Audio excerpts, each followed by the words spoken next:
Hello everyone, today I will show you how to edit or change superscript in Google Docs. Open your Docs file. Now I will edit this superscript.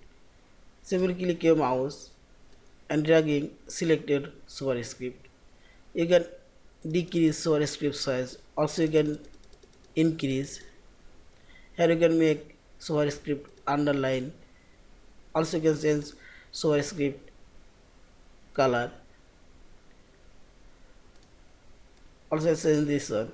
Same way you can increase, decrease size and make this bold and underline. Also you can highlight superscript and see this also highlighted. Also you can remove superscript. Simply select. Now select format option. Here you text and superscript. Again click here. This one. Now you can remove the superscript text. Yeah. In this way you can change, and also you can add new superscript. I'll add here 4. Now select this one. Also change color and format option, text and superscript, and see this. Yeah. Thank you for watching. Please subscribe, like, share and comments.